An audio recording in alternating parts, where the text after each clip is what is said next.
Good afternoon, all, and also good morning for our colleagues in European region. Thank you for joining us and welcome to the IAP Talks, also managed by Citieslab Indonesia. And thank you for Citieslab to organize this event. Ladies and gentlemen, this is our first talk in June. And we are very pleased because our partners in Asian region will join us from first one from Asian Planning School that represented by Prof. Bhakti Setiawan, or the nickname is Prof. Bobby. And secondly, also from our partner and also best colleague from ERO, Eastern Regional Organization for Planning and Human Settlement, ERO, Mr. Emil Dardak. Thank you again, Mr. Emil. Emil joined us before in IAP Jakarta, even now for IAP Indonesia. And the third one from our previous collaboration with the FIAPSI, or Federation, International Real Estate Federation, Pak Eman, Mr. Eman Sulaiman, the former president for IAPSI Indonesia. Thank you, Mr. Eman, to join and to share in this event. Ladies and gentlemen, this talk will discuss about new cities in Asia Pacific. We want to talk about the opportunities and challenges for our professional practices, yeah. And we are also very glad to welcome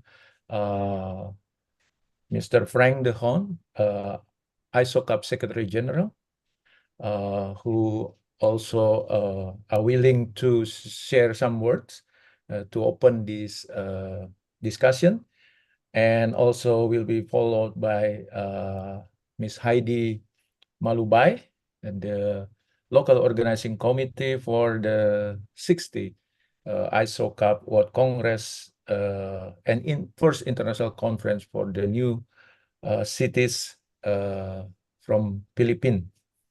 Ms. Heidi also, thank you for joining us. And the discussion will be facilitated by Ms. Teti Argo, our administration from IAP.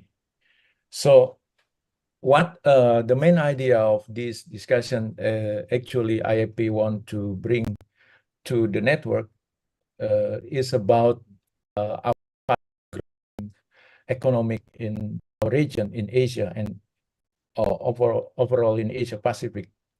We are facing the very rapid urbanization, and at the same time the private sector also see many opportunities to support the government to provide housing, to even to work with government to serve the basic infrastructure and etc. But we also faces some challenges due to climate crisis. We know triple planetary crisis that push us to have more, let's say, low carbon approach, so more climate resilience, and to some extent it will increase the cost of development. And we also facing the digital transformations, and we are in the era where we can, let's say, substitute our transaction, our event with the digital features, yeah. And it of course influence to our urban standard, yeah. So let's discuss this. Of course, this is not the first and the end, but this is the starter, because we will have also the ISOCARP World Planning Congress in September in Manila. So to kick it off, I would like to welcome Mr. Frank de Haan, our Recording in Secretary General progress. ISOCARP, to say some words about this topic and what is relevant to ISOCARP itself and to this region. So without further ado, I would like to welcome Mr. Frank de Haan. to say something. Okay, Frank, please. thank you. I hope you can hear me loud and clear. Yes, clear, very clear. Yes, despite the distance, everything sounds and looks very good. Thank you so much. It's really an honor and a pleasure to be with all of you. It's a big group. And address a couple of words about the relevance of the theme you are discussing, new cities in Asia, opportunities and challenges for planning professionals. Yeah, I couldn't be much closer to my planning heart. This is exactly what we also want to explore with our members of the International Society of City and Regional Planners. ISOCARP, it's a mouthful, but ISOCARP is pretty short. I hope you are all members or will become members. It's not so difficult and it's not so expensive. So welcome to the club.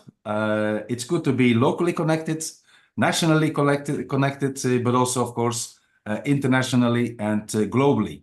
So yeah, we are actually one of the few, if not the only representative real global planning association, apart from EFHP, International Federation for Housing and Planning, from which we departed almost 60 years ago, when we felt that the planning profession was not fully yet recognized within the broad scope of professionals dealing with urban environment, housing, and so on. And then we started very small with a group of people, this dedicated planning community. And here we are, 59 years later. We have now 800 individual and institutional members from more than 90 different countries, including, of course, Indonesia, very actively. Yes, and we're really hoping to expand more in the Asian region. And the only way to do that is to relate more closely to the opportunities and challenges in the Asian region. Too often, ISOCARP, starting from Europe, still has a kind of Eurocentric or global North-centric approach that really needs to change. It's changing, but slowly. And I'm really grateful to people like you, Andy, and Heidi in the room. She will speak after me, I think, to help that objective forward. I remember vividly the very successful ISOCARP World Planning Congress in Jakarta, 2019, because that was the place where I was elected for the first time as Secretary General. And I'm really looking forward to get back in the region, this time in the Philippines, Manila, New Clark City, this year, as part of our 60th anniversary. It's a diamond anniversary, 60th anniversary of the World Planning Congress series. And this year we will celebrate it with two global events, one in New Clark City to start with in September, and the second one a month later in Siena. So we connect basically, exploring the new world and, also having our feet still rooted in the old world, because we believe in a healthy synthesis, in integrating the best of both worlds, if you can call it that way. So that's a bit for my opening. ID can certainly explore a little bit more about the upcoming conference in New Clark City. And, if you look at the topic we will explore, it's very, very close to your topic. We are exploring, let's say, how to plan new cities more sustainable than fixing the ones that became very unsustainable. So not to incorporate the mistakes that we encountered in urbanization of existing cities, and start the right way. I know it's very difficult. It requires an enormous dedication of all the stakeholders involved, but that is our call. That is our call. And we think that New Clark City is an interesting case to look at, but we also believe that it's so important to relate New Clark City with similar new cities in the planning, in the making, in the fixing all over the Asia Pacific region. I happen also to work quite intensively in the region as the CTA, the Chief Technical Advisor for UN Habitat in Vietnam, in Hanoi, Ho Chi Minh City. So I know the Asian world a little bit. I hope that Vietnam will also participate. But I also know that Asia is not one size fits all, a lot of diversity, which is, of course, very good. But we're also looking to solutions that can fit from one example to another example. That can be, helpful, learnful, to establish some kind of Asian way of sustainable development. I think that is really the call we have here. How do I make big on the screen? Yes. So I hear somebody talking. Maybe that's just a reminder of the time. Time is going quickly. So I will hand it back to you. If there is any question I might have not addressed here, please feel free and I will compliment. Thank you so much and the best of luck with your conference. Thank you, Frank. And also, again, I would like also to introduce you to our partners, President IAROP, Eastern Regional Organization of Planning and Human Settlement, IAROP, Mr. Emil Dardak. Hopefully, he already joined us. I saw, Mas Emil, how are you? Good. Yes, thank you. This Mr. Emil, Frank, Mr. Frank. And he just elected, I think, last year, if I'm not forgotten. And hopefully, with his leadership in Europe, can also contribute to our network, global network in ISOCARP. Secondly, I would like also to welcome Pak Eman or Mr. Sulaiman Sumawinata. Pak Eman. So Frank, this is also the former president of FIAPSI, Indonesia, International Real Estate Federation. Nice to meet you. We would like also to welcome the perspective from private developers. And I believe Pak Eman has a very intensive experiences in managing and also developing new township in Indonesia. And last but not least, Mr. Professor Baktistiawan, but we call him Mr. Bobby. Pak Bobby, welcome. Halo semuanya, halo everyone. Good afternoon. He's the Executive Committee of Asian Planning School Association, APSA. So we have academic, we have also private developer, and fortunately, we also have Mas Emil. He was a vice governor of East Java province. Yeah.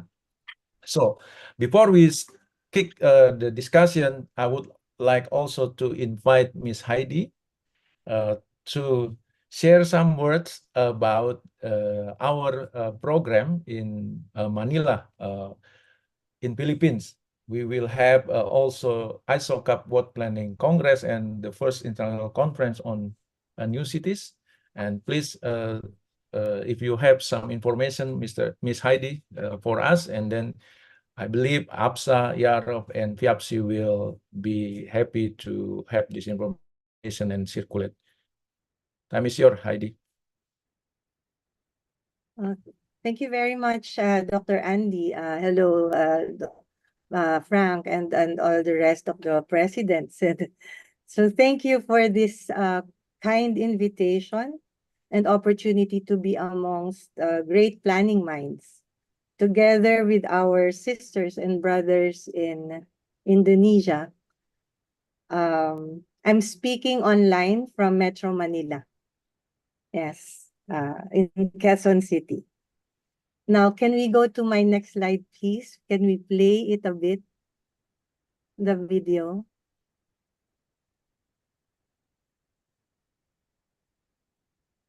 Is it playing?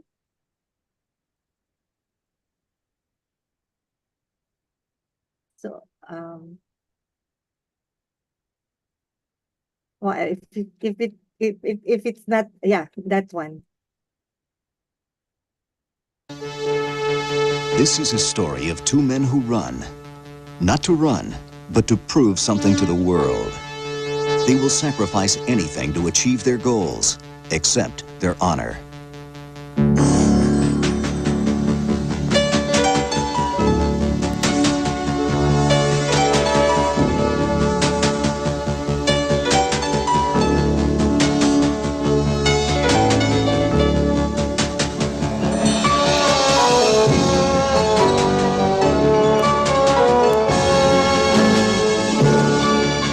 Chariots of Fire has received unanimous critical acclaim.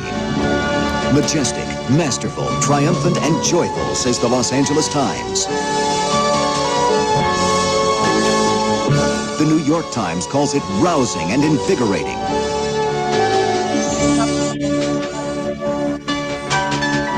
ABC TV says you'll be riveted, enthralled, and you'll cheer like crazy. It's for everyone, says Newsweek. And the New York Daily News promises it will lift your spirits to a new high.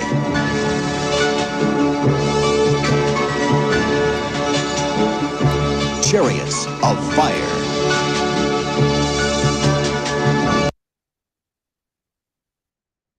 Okay.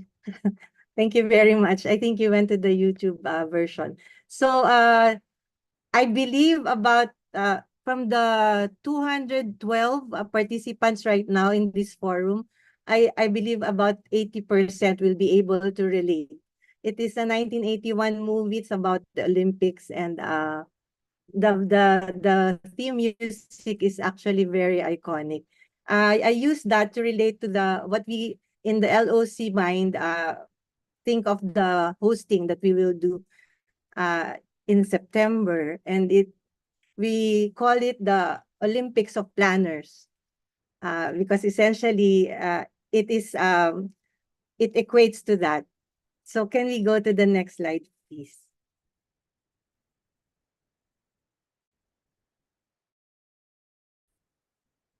Okay. From the TOR, and my task at hand is to give an introduction of the International Conference for New Cities, Planning New and Regenerative Cities under the ISOCARP 60th World Planning Congress Unified Umbrella. So next slide, please. Here's my presentation flow.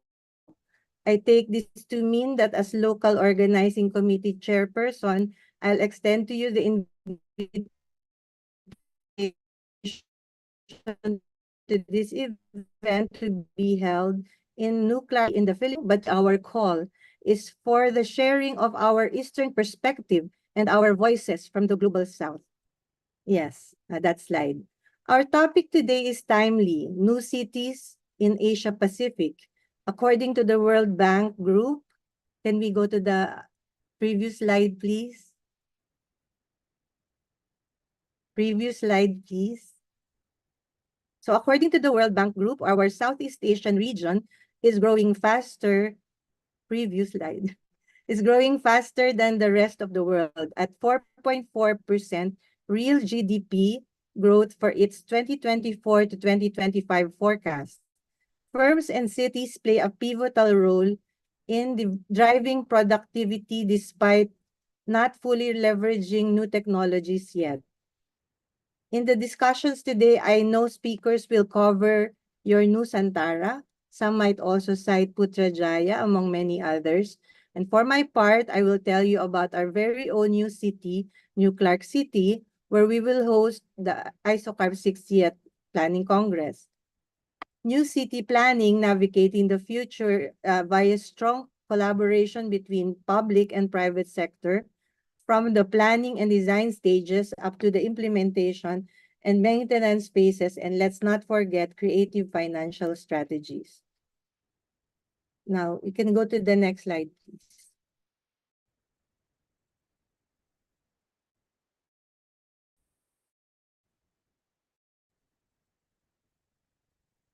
So welcome to New Clark City. It is the epitome of modern Philippines best, edifying with a promise unfolding. The Basis Conversion and Development Authority employed the services of ACOM and came up with NCC positioned to be the catalyst for growth. Northwest of Manila, NCC with its 9,450-hectare metropolis will be the nation's largest scale integrated new city and home to approximately 1.2 million residents and 800,000 workers. Our Philippine hosting is centered on the adaptive reutilization of the existing world-class facilities in the New Clark City that are, however, not yet optimized. It was born out of an ongoing transformation, traversing millstones that brought its people into quandary but now are becoming milestones of accomplishments through the narrative of its evolution. This is the poignant story or history of Clark to New Clark City, a $14 billion pollution-free city that is larger than Manhattan. Can we go to the 9th slide, please? Slide number 9. So WCPC 60 at NCC will generate much needed quality momentum, though NCC and the province of Tarlac, the region of Central Luzon, the country and the world have all gradually returned to the new normal. Much is still to be desired to truly be back in 2019 pre-pandemic levels. WPC 60 at NCC enjoys full regional support. Central Luzon region or Region 3 is located in the center of the main Philippine island of Luzon and lies strategically at the heart of Asia. Central Luzon region is the purported next growth area in the Philippines as Asia Pacific is vis-a-vis the world, where Metro Manila or the National Capital Region is already heavily built up. And Region 4A or the Southern Tagalog region had followed the same pattern as that of the NCR. The promise that Central Luzon, Tarlac Province, and New Clark City bring is a new development model seamlessly connected to the Clark International Airport with now the ongoing rail development, what we call the North-South commuter rail system. And there are other land, sea, and transportation options. New Clark City is the future that is already here now. Can we go to the next slide, please? NCC was chosen from among many globally rising cities of the Philippines, not only because it is new and therefore almost tabula rasa, and where planning can almost be given carte blanche. It was picked because of its accessibility, given its proximity to the New Clark International Airport. Connectivity is a major challenge in the Philippines. This is not only because the country is composed of 7,107 islands, just like Indonesia. They are big and small islands, but also because in the Philippines, most of the roads networks are disconnected, if there are roads at all. So connectivity is a challenge, specifically from the hub in Metro Manila to other parts of the country. New Clark International Airport has the capability to handle 8 million passengers a year, bringing about mobility that is a breeze. There are major connections to and from most domestic and international hubs. Currently, it serves a total of 14 international destinations where ISOCARP WPC delegates can connect to and from. It likewise serves 19 domestic destinations and a total of 19 airlines. And just very recently, New Clark International Airport has been awarded by the highly esteemed Prix Versailles World Architecture and Design Award as being one of the most beautiful airports of the world. The designer of the New Clark International Airport, architect Royal Pineda, and his firm Royal Pineda Plus Architecture and Design are members of the local organizing committee. The LOC is a network of leading Filipino planners and sustainable development advocates. Next slide, please. Please go to Governor Susan Yap. Yes. Next slide. That's the slide. Yes. Governor Susan A. Yap is the standard bearer of the hosting. She also agreed to be in charge of the funding proposal. Her provincial government of Tarlac team is supporting this initiative together with the whole province and the whole region of 14 million people. Here are the other members, both institutional and individuals. This list is largely expanding and is still growing. Okay. So let's go to the next slide, please. The next slide shows us the announcement in Toronto last year in 2023, October 12, where it was announced by ISOCARP president that we in the Philippines, NCC will be hosting the Congress this year. Now let's go to the next slide, please. That is our photo for the ceremonial turnover of funds. We can see there Mr. Frank Dont and to get our Secretary General with Elizabeth Belper, our incoming president. And then there's President Pietro, Governor Susan Yap, and myself in the Philippines. So this was done online, but we were represented by our very own Philippine Ambassador Ed Malaya in The Hague, in the embassy of the Philippines in the Netherlands. The next slide, this slide is our briefing to the President and CEO of Basis Conversion Development Authority, and the all 200 staff are fully supportive of what we're doing right now. Next slide, please. So what are the next steps towards a successful Diamond Edition World Planning Congress? The next step is, can we go to the next slide, is to capture your imagination. And for all the 243 right now participants, we really hope all of you can come and be part of this WPC 60 at NCC. Can we go to the next slide, please? That is our Philippinized version of the logo. Next slide, please. And that's the Aquatic Center. That is where we will have our opening and closing plenary. Next slide, please. And because essentially the host organization will be doing the hosting, because ISOCARP takes care of the morning sessions and the afternoon sessions, we will be focusing on the afternoon and evening sessions. So we are showing here, can we go to the night shots of the facilities?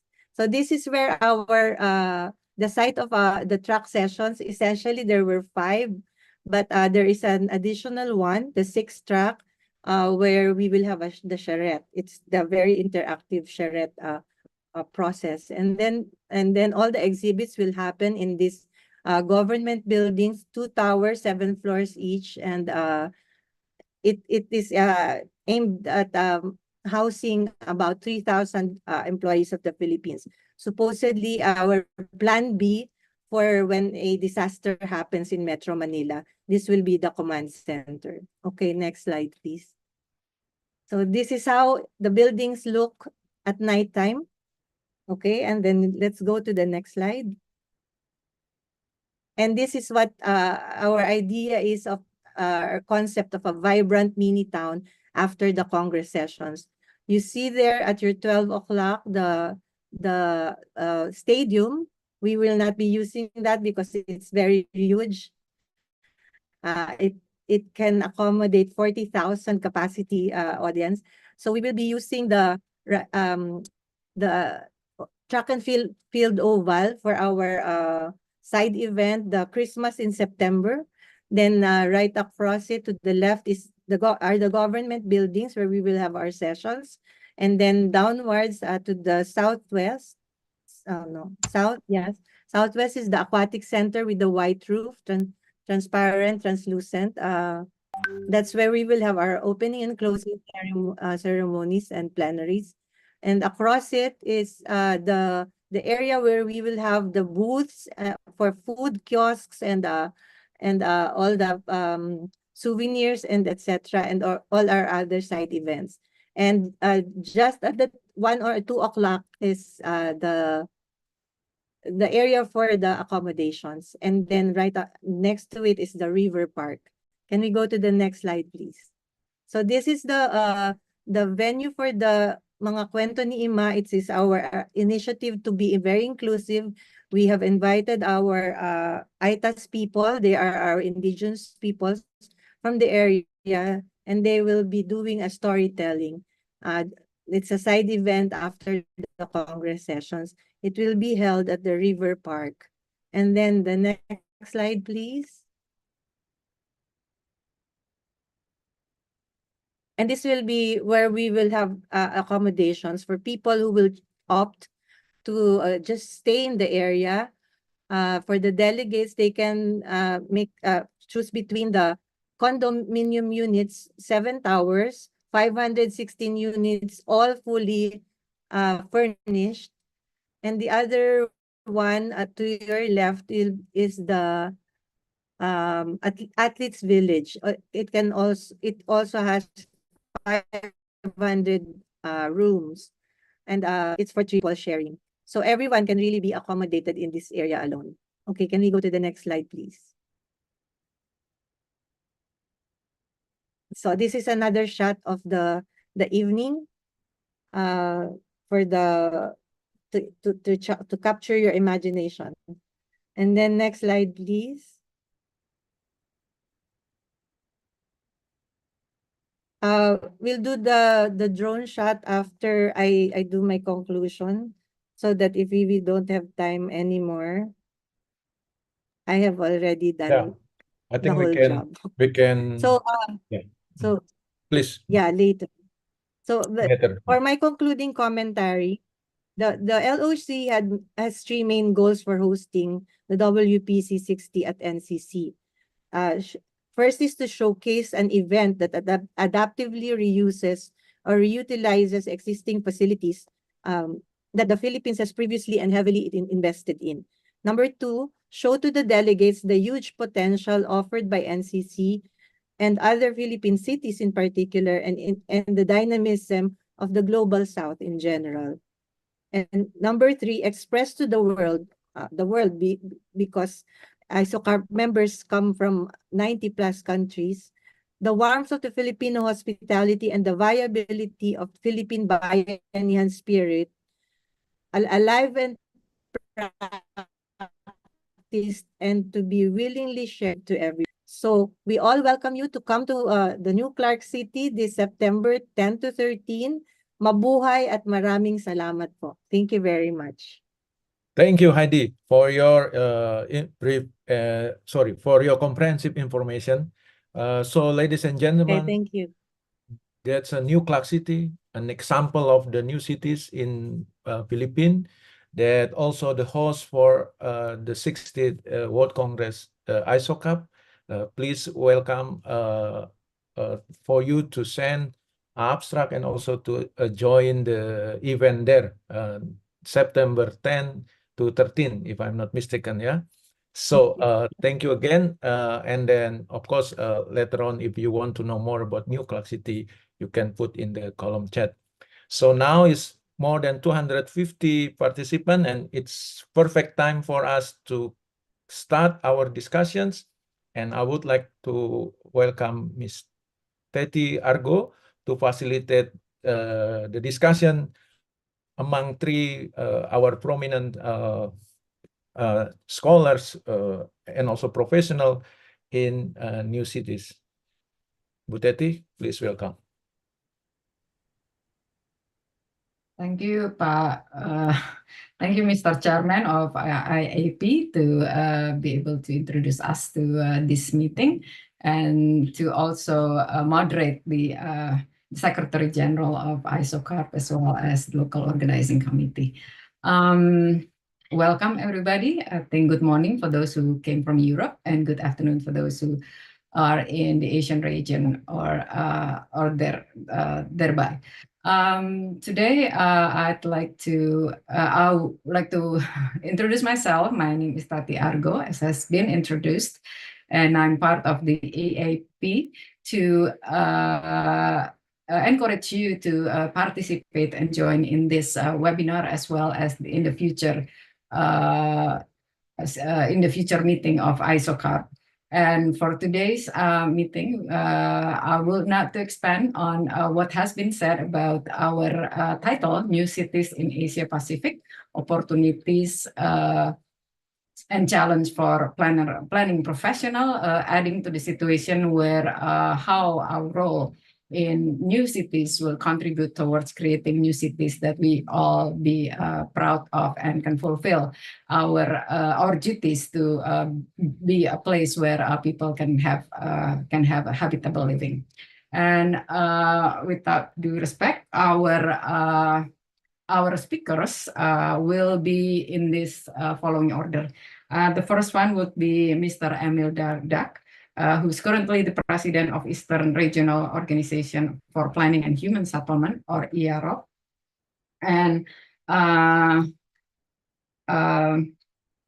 Emil Dardak served as a deputy governor of East Java from 2019 to February 2024. Prior to this, he held the position of Regent of Trenggalek Regency in East Java between 2016 and 2019. He has an extensive leadership experience, including the roles as a co-president of United Cities and Local Government, or UCLG Asia Pacific, and the vice chairman of the Association of Indonesian Regency Government, or APKASI.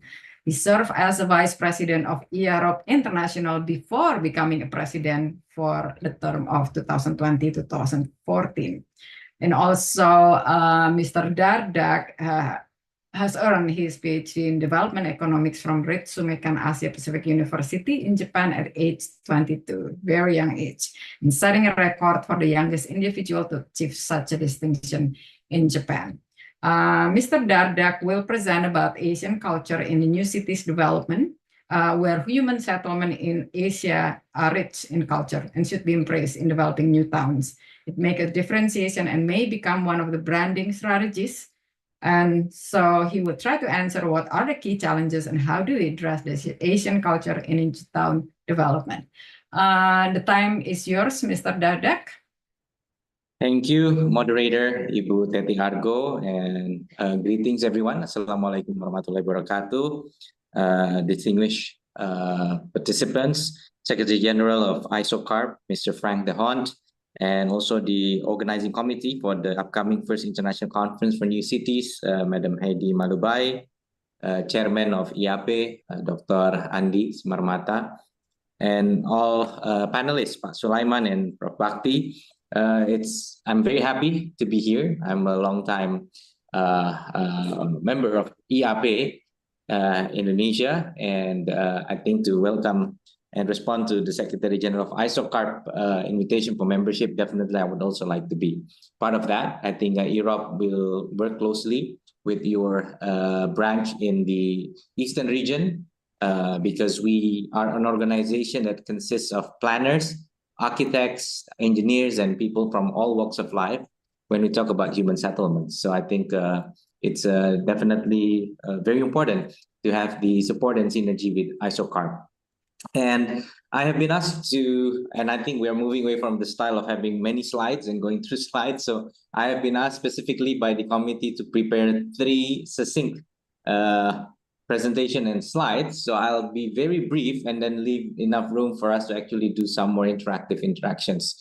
So first of all, if all of you can see the first slide, I would like, before jumping into culture, I'd like to first talk about what's happening and how this affects the way planners also, look at city planning. I think digital disruption, we depict this as gears, moving one another. Digital disruption affects mobility pattern and vice versa. There is reciprocity in this and also the policy response of governments, of city governments, of municipalities. We know that with the improvement of in IT infrastructure, we're seeing people actually working in different places, working from anywhere, working from home, and the emergence of co-working spaces. And we have the Gen Zs working out of the comfort of their home, their room, or even in coffee shops. And that's the side that we all are looking at right now. And the mobility pattern is also changing. The concept of people commuting from the periphery to the CBD is no longer the conventional wisdom nowadays. Things are changing, and this is accelerated, or the challenge has been exacerbated by COVID-19, which dramatically increased the intensity of people adopting and using different methods of working. I think even the virtue of the COVID-19 is now we can have webinars like this. The tools have always been there, but now it becomes more accessible, and I think we are more familiar with organizing conferences through webinar. I am in Surabaya, a city that is more than 1,000 kilometers away from Jakarta, and I can be part of this conference, and I can have the privilege to be with the Secretary General of ISOCARP and also our colleague from Metro Manila. So this is the beauty of what's happening, but this changes dramatically the mobility pattern. Now, a more philosophical question is, what has been the philosophy behind city planning, the emergence of cities? I think in the past we all are familiar with market towns. I think cities are places where people meet from different places, and with that emerge certain activities that belong particularly to cities. There are cities that emerge because of an anchor economy, like a major factory or a major plant that is being in operation in a particular city, and that becomes the anchor economy, and then you have the multiplier effects resulting in different sectors having backward and forward linkages emerging around the city. But nowadays, I think all the supply chain still play an important role, but we are dealing with pre-existing cities that are facing challenge in adapting to the new reality. Jakarta, for example, the capital of Indonesia, already shifted its function previously from being a city that was predominated by factories. The factories start shifting away outside from the city, and the city transformed into something that is more akin to trade and services. But now also things are changing, because what activities that are usually concentrated in Jakarta are starting to take place in other cities in Indonesia, as they want to get their fair share of value added in the economic value chain. So that's why I'd like to jump into the second slide, and then after this we go back to the first slide. The lessons learned, for example, Jakarta is let's stick to this slide first. Okay, now Jakarta is facing a challenge because of the plan to move the capital away from Jakarta to a new capital in Borneo Island. It's called the Nusantara Capital City. Now, but Jakarta, even in the absence of such change, even in the absence of the move of the capital, is also facing a challenge due to the emergence of what we call as suburbanization. So we're seeing Monash establishing a campus in the suburban area outside Jakarta. And we're seeing new real estate developments emerging outside of Jakarta. But in the past, those activities, we see a lot of residential areas emerging in the suburban areas. And that happens in the 80s, in the 90s, in the early 2000s. But the difference is now, they're no longer just places where people live. People also work and shop there. Cultural entertainment activities are also taking place outside of Jakarta. The original convention center in Jakarta was called the Jakarta Convention Center. It's at the heart of Jakarta. It's really at the heart of Jakarta, in the inner city. But now, the more popular place to organize large-scale events has moved to Serpong, which is the suburban area of Jakarta. It's a different municipality. It has a larger exhibition area, and even the largest trade expo in Indonesia is being held in Indonesia Conference and Exhibition, ICE, they call it. So a lot of these commercial activities are starting to shift from the inner city to the suburban areas. So then it will be a challenge for governments of cities that are originally the main economic drivers on how they keep their economic their local economy alive. If activities start to shift, campuses start to shift outside, universities start to shift into the suburban areas, even major offices like Unilever and even major startup and major technological startups start to shift, then we are going to face this problem. So that's why we came up with this 4 aspects. First is how to revitalize the inner city of Jakarta. We call this inner city decline. Inner city decline is not happening just in Jakarta, but it may be happening in major megapolis all around the world. So there is an article, I didn't include it here, but an article called "Let's Move Away from CBD into CLD, Central Business District into Central Living District." Sorry, can we still stay in this slide? Okay. So the idea of a monocentric city where people commute from the periphery to the center every day is starting to shift. It's starting to change. Mobility, working hours are becoming flexible. And that's happening in many organizations. Even governments are starting to adopt flexible working hours and working days. So in the case of Jakarta, for example, they want to look at the potential of creating a new central living district right at the heart of the state palace, where it's usually just major government inner ring departments. And they're going to create a multi-purpose district, and then can redevelop the central heart of the national monument into a very convenient and comfortable central park for people to go there. And so the idea is then it's going to be a massive change. What originally was a place where people simply just go there to meet senior government officers, meaning that not many people actually has dealings with them, because this is limited to the very VIP of the society. But now people would go there to shop, to have leisure activities, to probably go to colleges or do courses and even live there. So the idea is to revitalize and create a mixed use. And this will spread into all different parts of Jakarta. So how to revitalize the inner city so people no longer just go there for major malls or office. It's called revitalizing inner city. But a city like Jakarta needs to still become a part of a polycentric megapolis. So they need to still be a rendezvous location and have a healthy interaction with the suburban areas. So the suburban areas will connect with each other because they have what we call as a concentric connectivity. People from the southern suburb can connect to the eastern suburb or the western suburb without having to go to the city center. So this is a megapolis concept.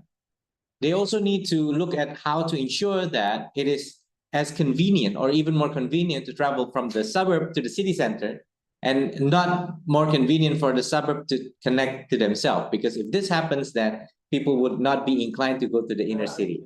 And finally, they need to maintain the pre-existing functions of the cities, continue the commercial and economic relevance of what has already been there. So keeping the economic base and also expanding with this new paradigm. So this is some of the lessons learned, not from myself, but from actually talking to planners and also stakeholders in Jakarta. This is the direction that they're going.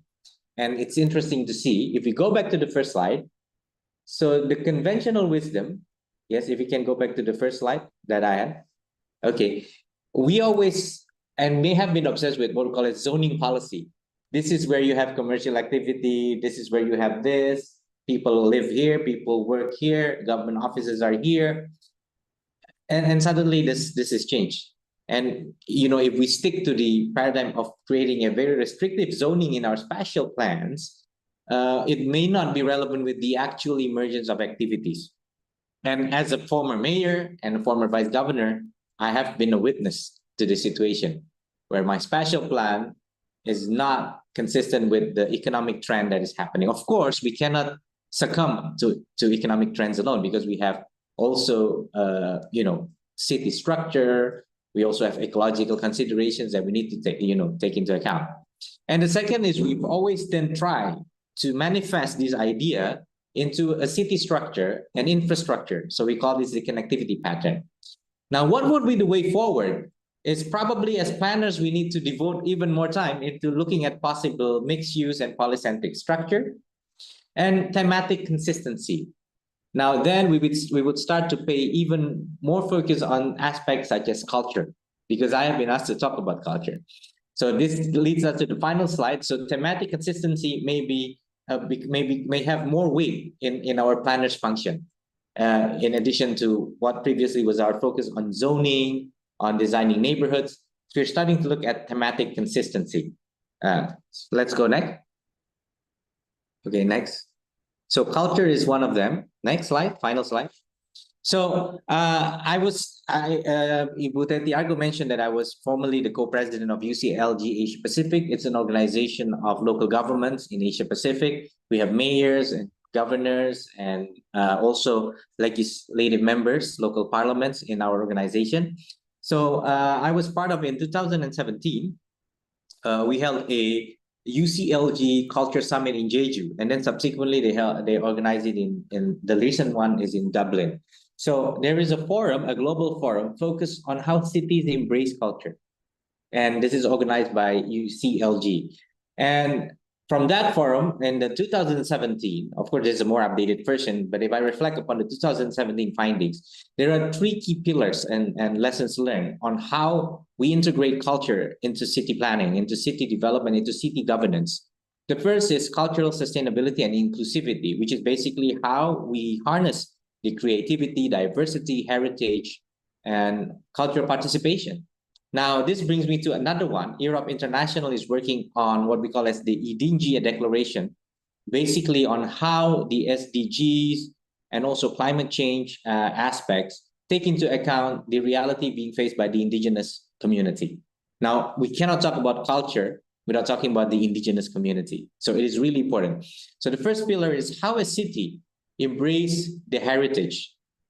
The second one is the economic perspective, that culture not only is something that we inherit and we preserve and we try to make inclusive, but also economic perspective on how culture is a driver of a city's economy, of a city's creative economy. That's why we have cultural industries, and then also tourism perspective, and how we basically integrate this economic perspective. And this is the reality. So it is very important that a city can harness the economic potential, but of course, there needs to still be we need to remain faithful to the fact that culture is not just about making money. And it is way more than making money. Culture is the very essence of our being.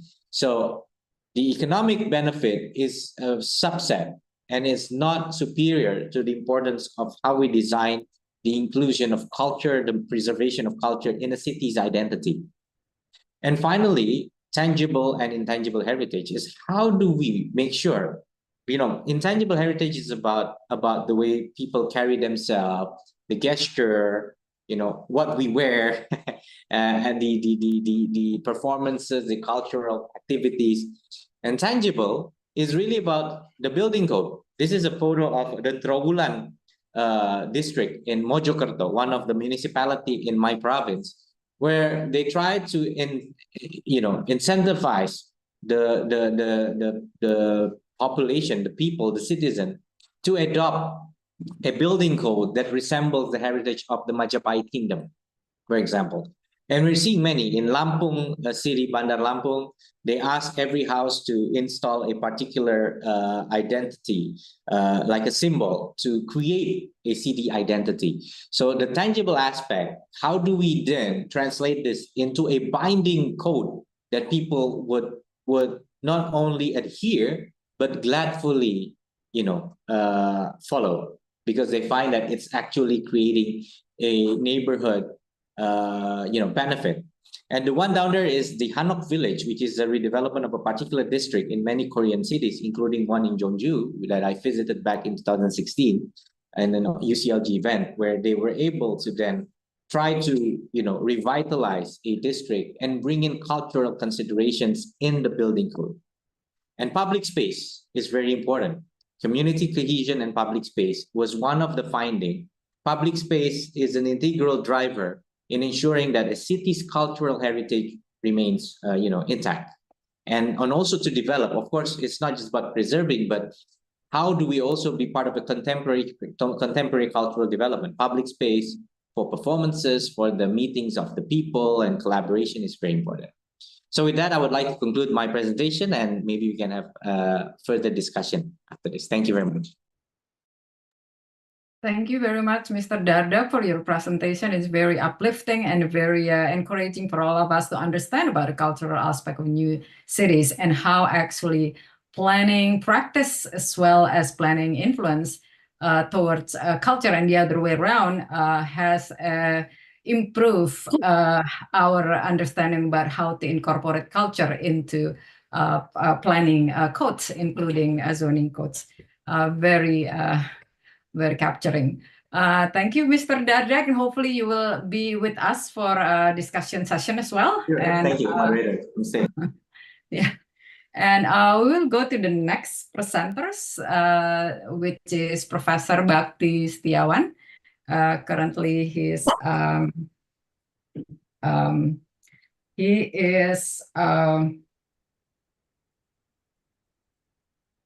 serving as an executive committee member at the ASEAN Planning School Association, or APSA, and he is also a distinguished professor at the Department of Architecture and Planning at the Gajah Mada University Indonesia, specializing in planning theory, urban environment, housing for the poor, community development, and environmental management. Over 13 years of experience as a professor, he earned his Doctor of Philosophy from the Community and Regional Planning School at the University of British Columbia.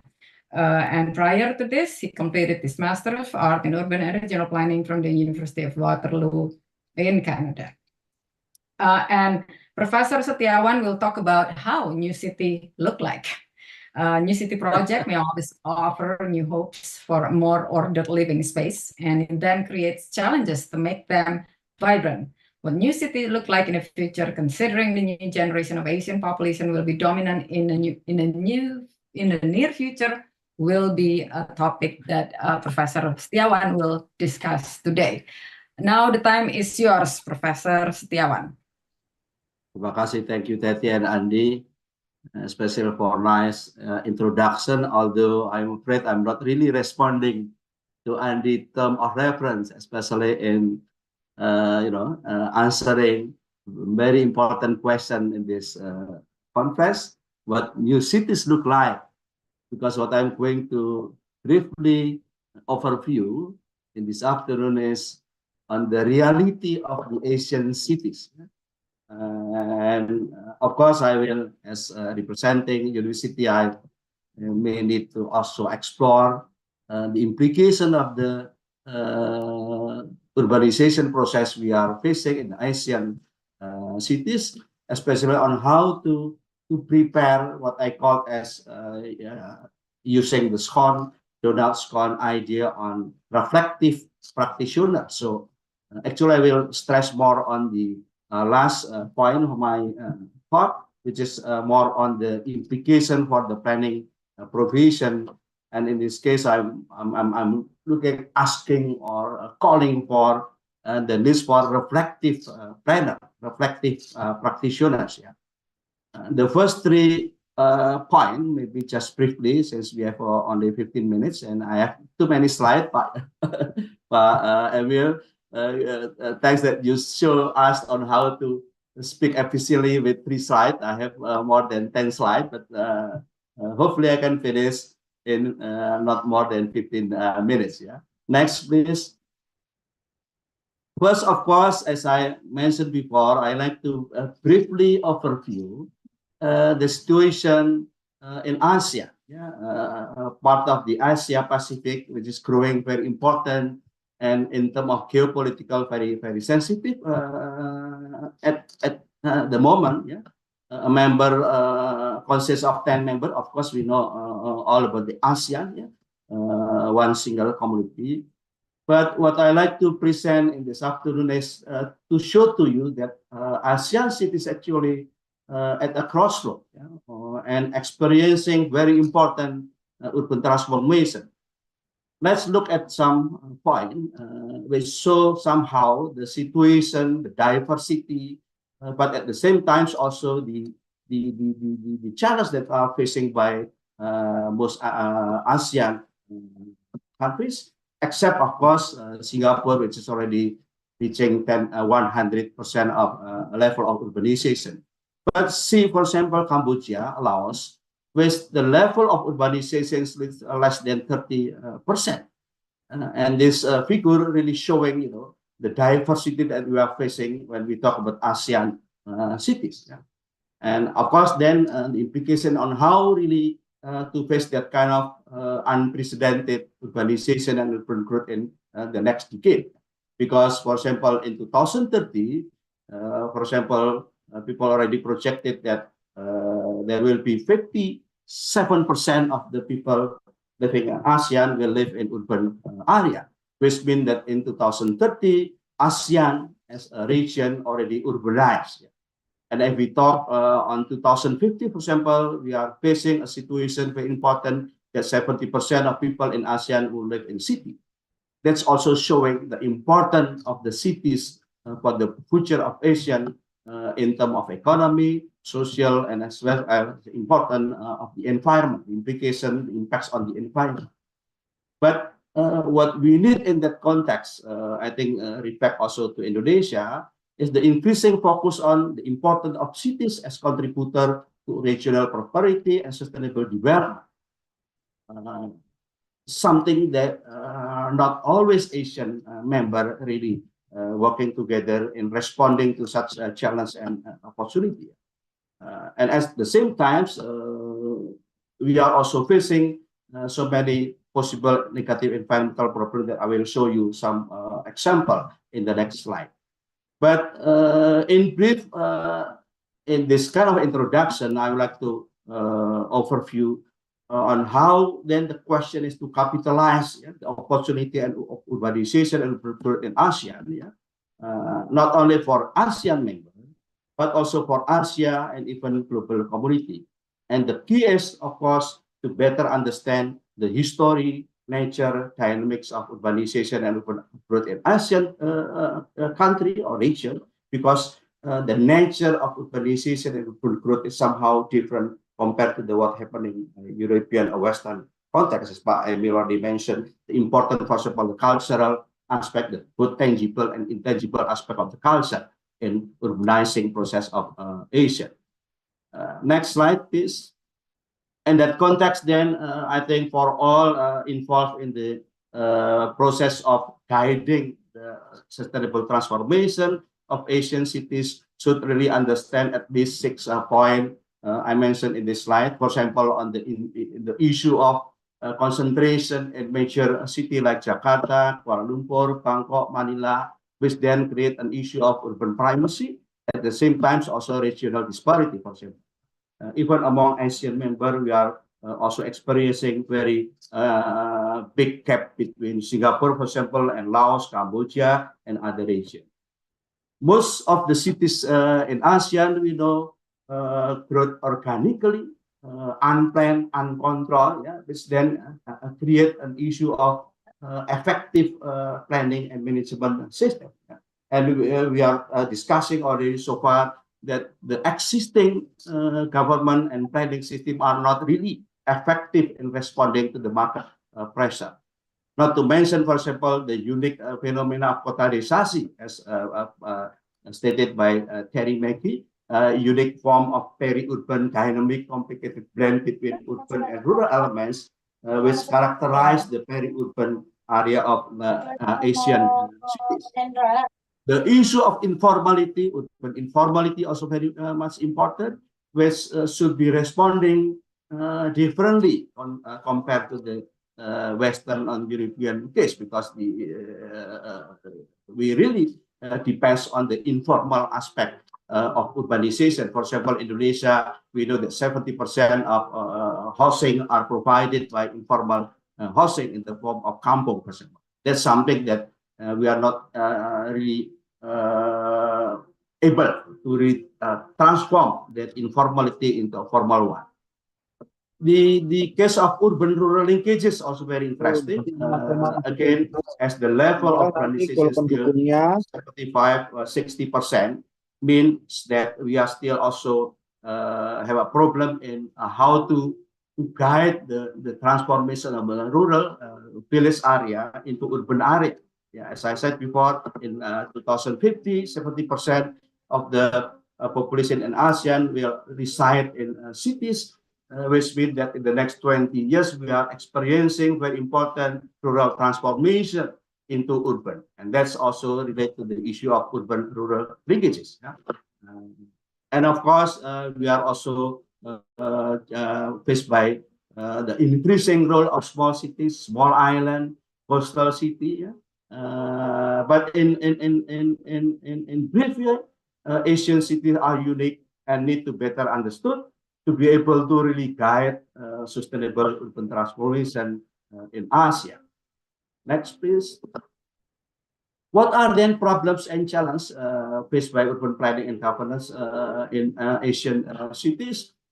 First, of course, we have to really understand that most cities in ASEAN still facing basic need issues such as water, sanitation, solid waste, food security. So when we are talking about new cities, what new cities look like, actually, I'm really concerned more on the reality that we are still facing so many basic need issues. Poverty, vulnerability is still not yet resolved. Yeah.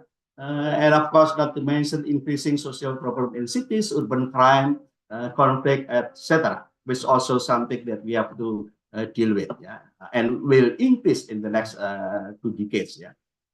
Most cities in ASEAN are, located in disaster-prone area, meaning that we are also have to prepare our city to be more resilient, especially in the era of disruption. Yeah. Not only because of this natural disaster, but also socio-economic and political disaster. So in that context, the issue of resiliency very much important that we have to face as well. Most cities in ASEAN also experiencing environmental degradation like air, water, land pollution, conversion of forest and productive agricultural land, which then create an issue of urban food security, threats to heritage resources. Most of the Asian city also very rich of heritage resources, but now also under pressure of the economic development in the cities. And as Pak Emil already mentioned, on the importance of tangible and intangible culture, which really provide a unique urban form and urban life in Asia, something that we have to really concern and concern.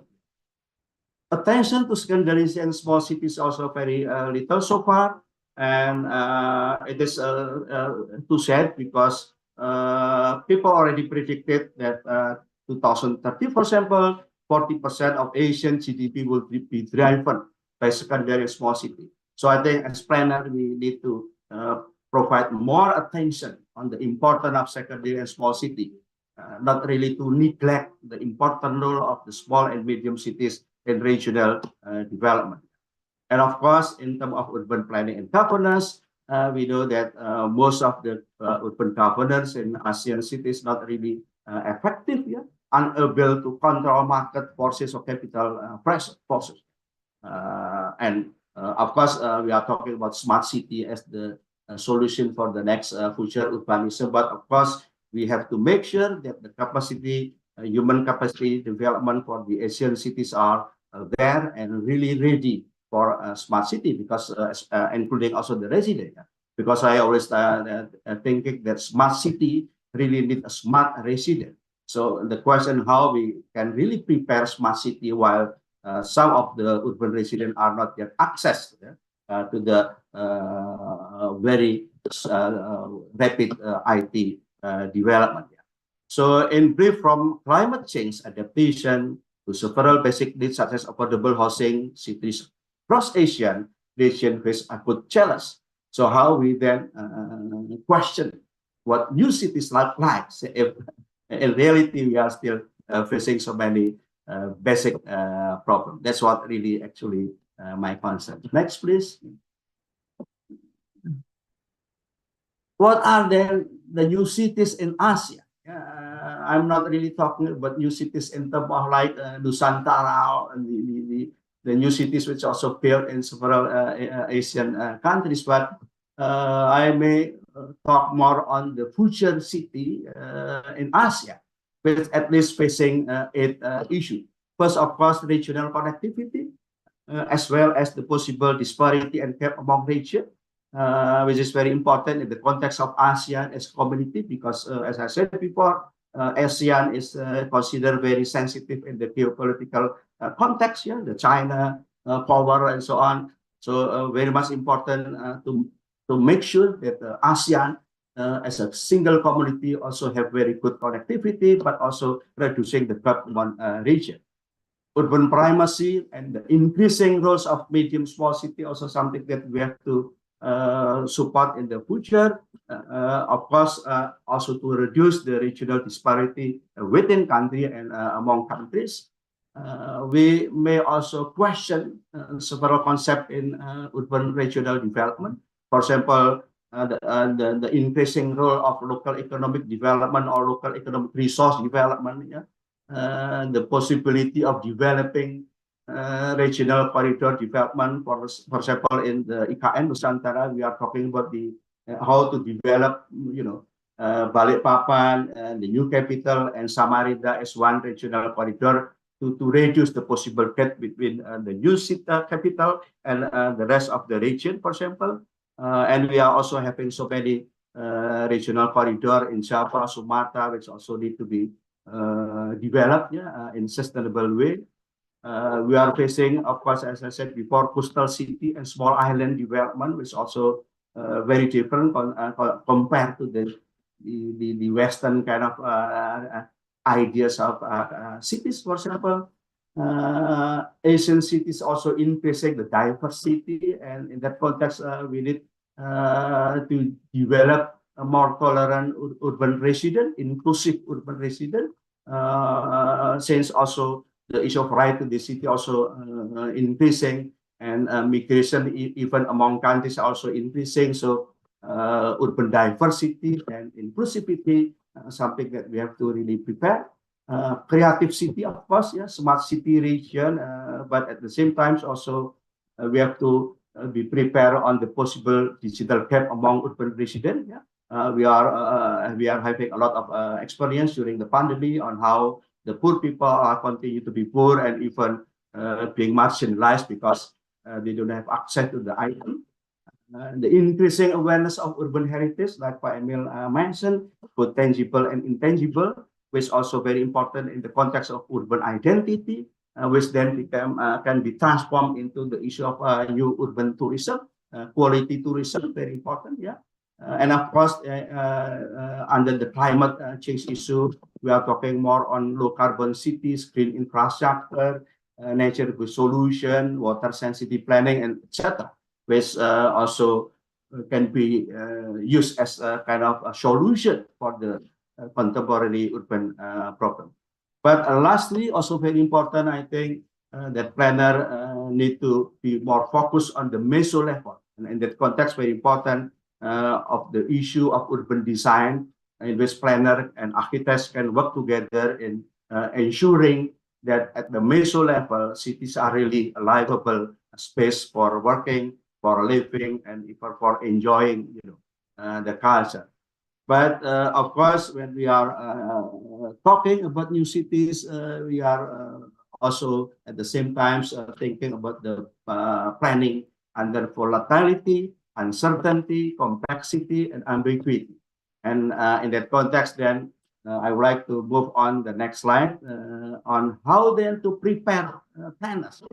The implication of the new cities to the planners, professional planners. Next slide, please. Of course, we can talk a lot on this issue, but at least 6 points I like to raise in this afternoon session. The increasing of planning profession, of course, for public and private agencies, and of course the need for more professional certified planner. I have some figures, which is later on showing that the number or ratio of certified planners to the whole urban resident are very low in the context of Asia.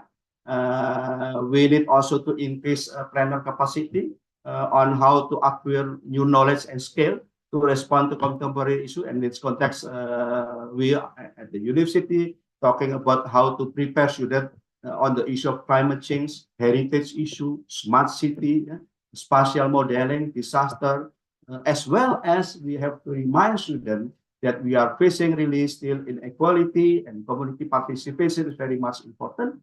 The soft skill for the planners are very important on how to prepare them to be able to negotiation and mediation skill, as well as, of course, their knowledge on small island, coastal city.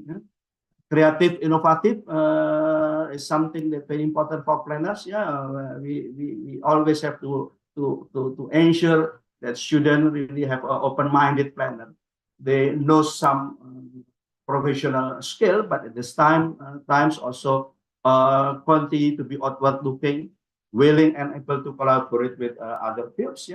And in that context, very important also to prepare planning student, young planner in their soft skill, communication, negotiation, teamwork, and so on, which so far not really integrated into our curriculum. And of course, the importance of collaboration between international planner and domestic planner. In that context, also important of the internationalization of planning school, international accreditation, as well as so many means or media like international choice studio, global master programs, etc., which provide local planner to be able to work together with international or global planners. And that context, very important, of course, collaboration between planning school and professional planner association, especially to develop an inclusive learning society.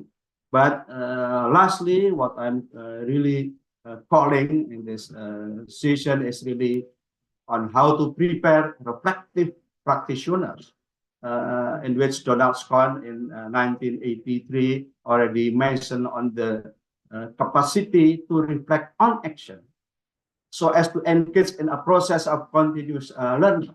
So many things to learn, so many problems to solve in this really complex world. But representing university, I should say that university is not always ready to provide the answer. So what we can really provide is to offer a very inclusive learning society, of course, together with the planning profession, to be able to for young planner to become a reflective practitioners, a planner who always learn in their day-to-day action. I think I have so many slides later, but just give you some idea on the issue I'm talking before, especially on the ratio of the certified plannings. I don't know, Andy, if you have some figures for Indonesia and Asia, on the number of ratio. This one very interesting. Next slide gives you also idea. For example, this is quite old figures, but at least give you 10 years old. But give you some idea that among 550 planning schools worldwide, very important to see that 60% only do not teach, 60%, do not really teach climate change. And in Gajah Mada, I have to say also as well that yes, we teach students on climate change, but not really in one single package. 47% do not teach social equity, very important, as I mentioned, as really facing our society. 41% do not teach citizen participation, very important, and how planners able to work in society if they are not having really background or scale and citizen participation, and 26% do not teach sustainable development.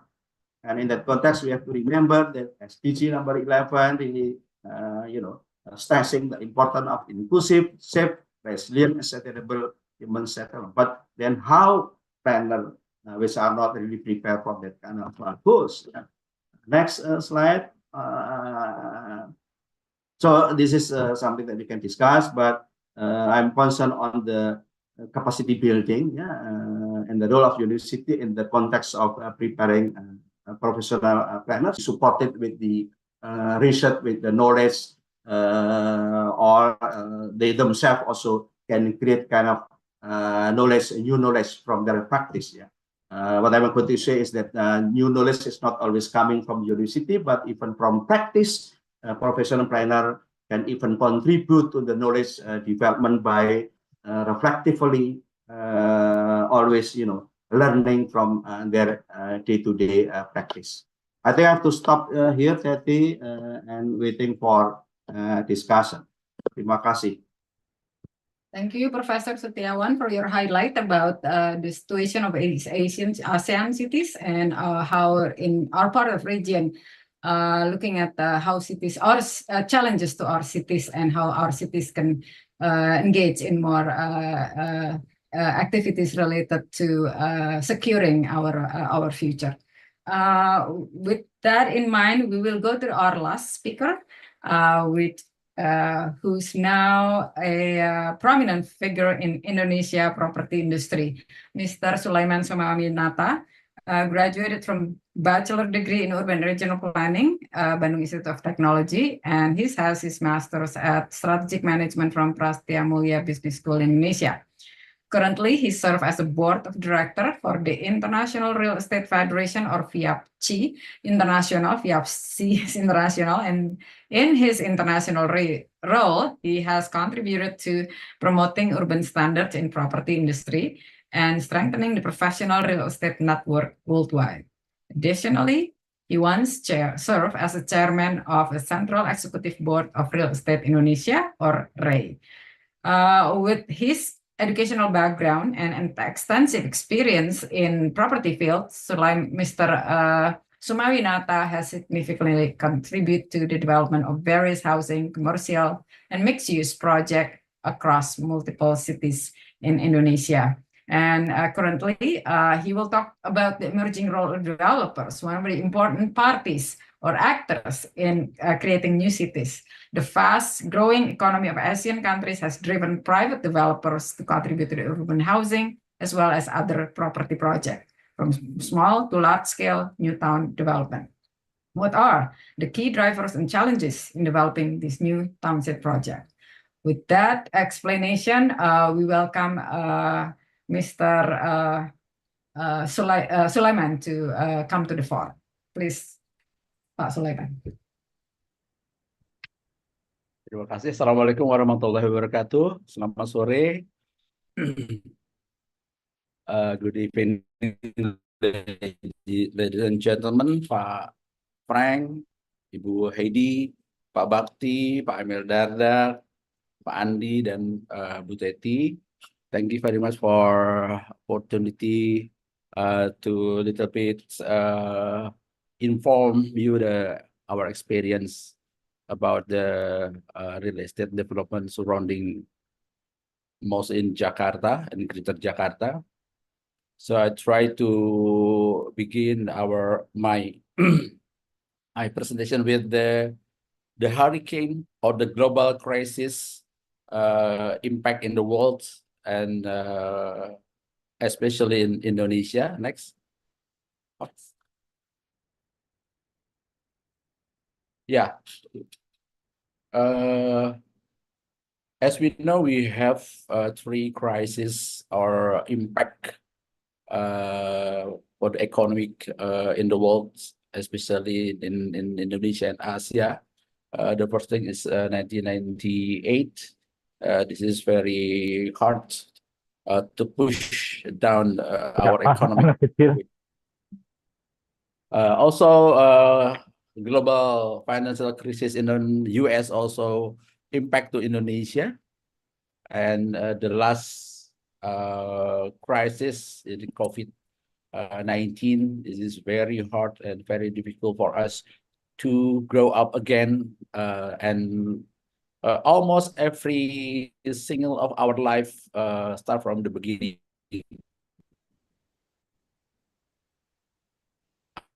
after COVID-19. Next. Sorry. See. Next. Yeah. But of course, we have to grow up again to start to grow up our economic, several resource of information also.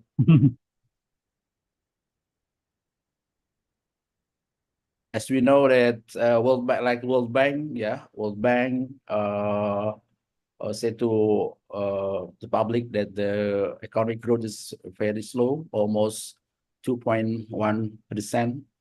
So we start from that because before the economic of international is almost 5.8. This is what we're facing to do, how to make our life start better and better again. And of course, we have to work hard for this, not only the government to make the policy for the economic growth, also in the sector, private sector also try to work hard how to make the economy in every single of the countries also grow up very soon. This is the situation of our economic at the time. Next.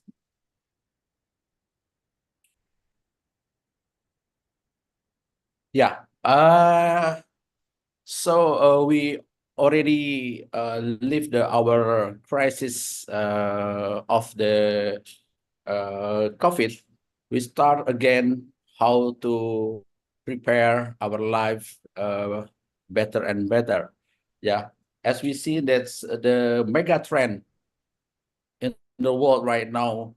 The economic center of the world moving from west to the Central Asia. If you see that the Asia population 2020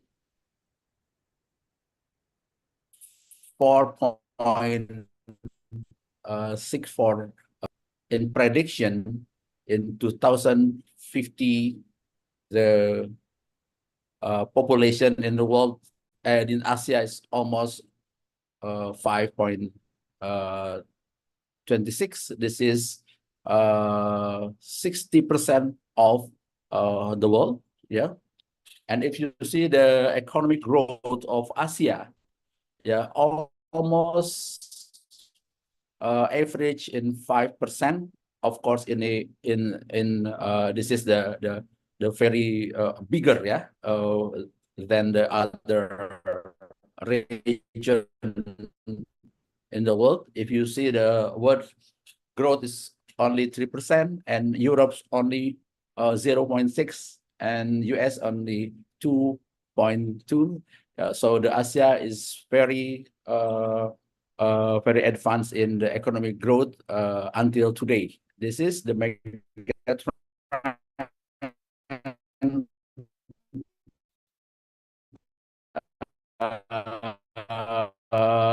happen in Asia fast in around Asia Pacific. Yeah, if you see the population, yeah, the population, metropolis almost 30 million people around here. This is second level after Tokyo in the world. So this is, of course, the challenge, very challenging, how to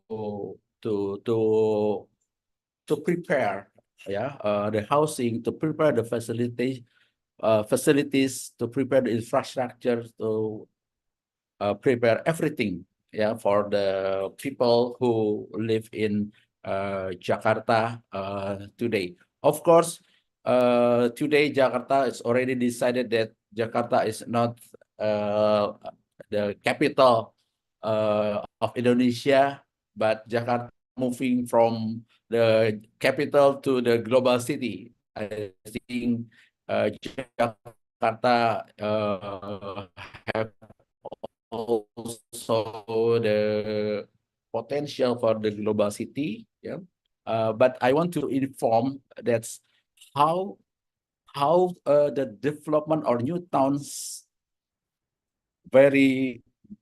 was very fast growing surrounding in Greater Jakarta, almost 30 years until now. Of course, the most important of the development is coming from the government policy. So next. Yeah. Yeah.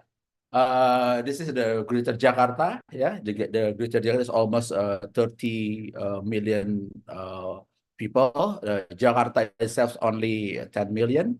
So the GDP of Jabodetabek is almost 22% of Indonesia.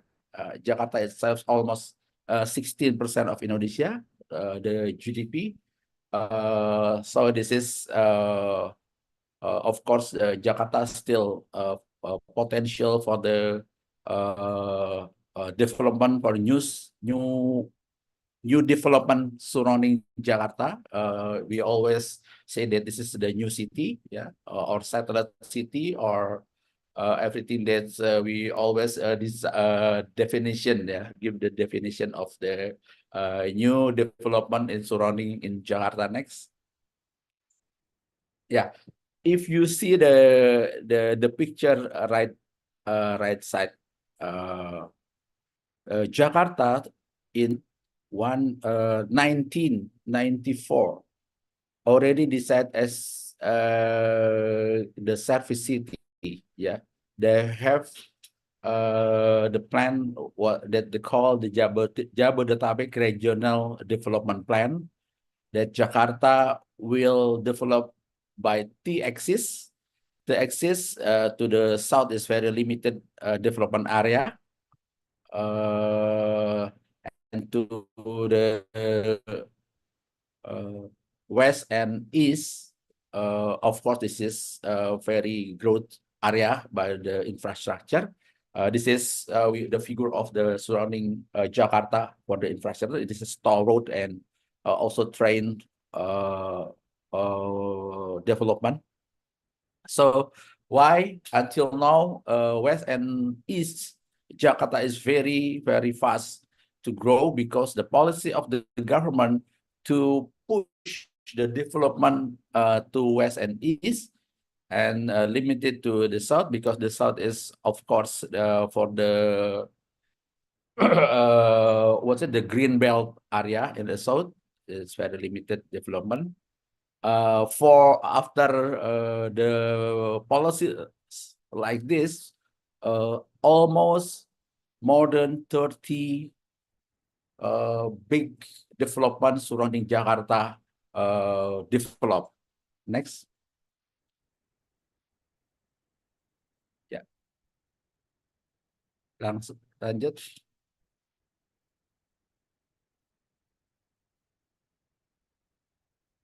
Yeah. This is the impact of the policy of the government that belum. Before this. Sebelumnya.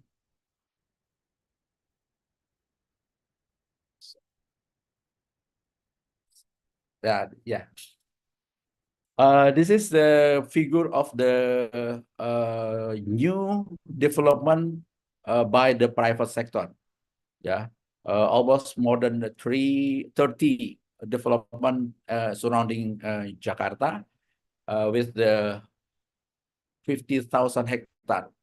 For this development coming from 1984 until now, and still happen and still develop. of course, this big development give the impact to the economic of Indonesia until today. This is very big impact to the economic of Indonesia. Next. Lanjut.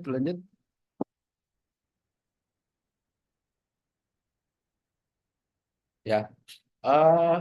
This is the impact of the development of the new city surrounding Jakarta. If you see the left side, almost 52 group of developer going to the stock exchange, and the market cap there is almost 16 billion US market cap. So on top of that, still almost 50 billion asset that are not consolidated yet to inside of the company.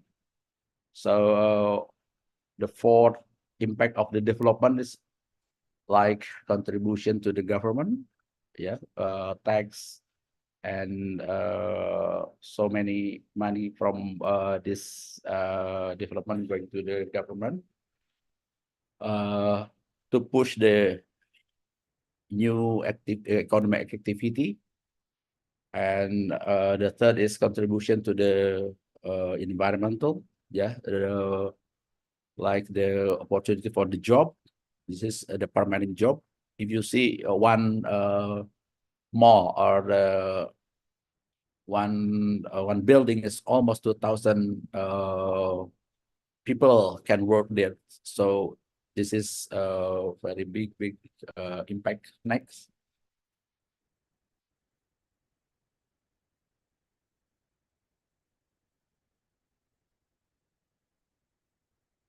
This is this sales rate almost every year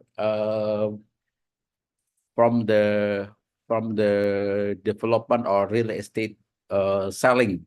Yeah, this is almost 100 trillion rupiah. It means maybe 1.2 billion US every year. So this is one of the contribution the every developer to the economics of Indonesia. Next. Yeah, this is also the figure of the contribution from real estate industry to the GDP. Yeah, if we see the only construction and development, we contribute almost 5.11%. But if we extend with the selling and with the another retail of the property, our contribution is almost 14% to the GDP. Of course, this is very big contribution from the real estate development to our economy. So I think I want to say that this property is one of the accelerator, yeah, for the economic of Indonesia. So I think every policy, every planning for the Indonesian next, of course, we have to consider that the property one of the platform, yeah, to consider for Indonesian economic growth next. Yeah, this is the figure of how the property development can accelerate another sector for economic growth in every countries. So I think in Indonesia also this connection for the property development also like this. Thank you very much. I think this is my experience. Thank you.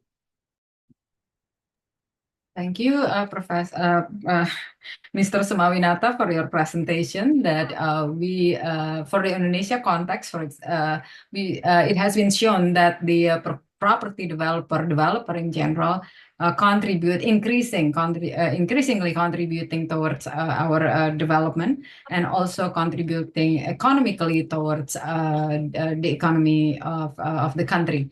And that has been shown quite intensively through the numbers being presented. And with that, 3 presenters being able to speak, we will go to the discussion session. And I would like to encourage you to ask questions or to give comments to the previous discussion. I know we are in a time, in a borrowed time, as we're supposed to be ending at this time. But if you don't mind, we'd like to extend for a couple of minutes to accommodate some people who will have comments or ask questions. We do now have we do have participants who already give comments or ask questions. And I'd like to extend these questions to all of you to be able to answer it. I guess with that, there is one question or one thought that all of you can attempt to answer.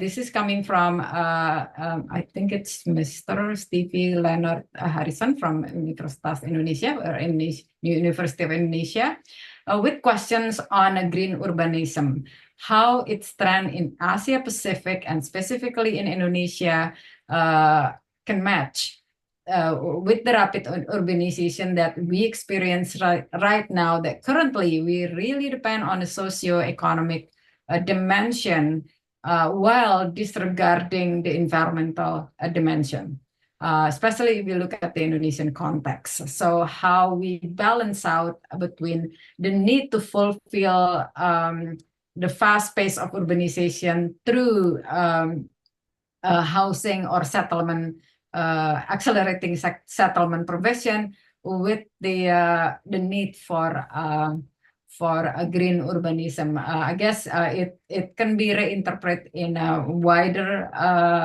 understanding about what defined as green urbanization or green urbanism. Maybe green urbanism might be a different understanding from the common sense, common knowledge about urbanization. Who would like to answer this, please? I guess we will do it in an order that has been presented before. If Mr. Dardak would like to answer first or comment on that. Yeah, I think when we talk about green urbanism, there is already a growing awareness that cities have to really pay greater attention nowadays to the aspects of, green urbanism. But the question is, to what extent? I mean, we don't want this to just be a soundbite, right? Like London has the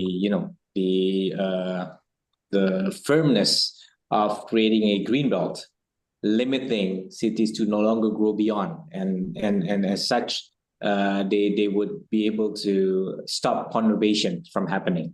Are we going towards that direction? I mean, what kind of green? Or are we going to implement the spatial planning law that mandates 30% green open public space, for example, ruang terbuka hijau, and that is also going to adhere to the concept of green urbanism?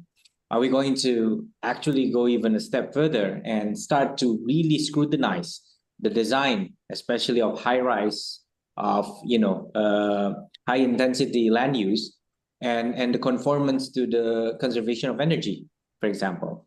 I mean, and the fact is, by having more high-rise, on one hand, yes, they have greater ecological footprint, but on the other hand, they are compact city, characters of compact city.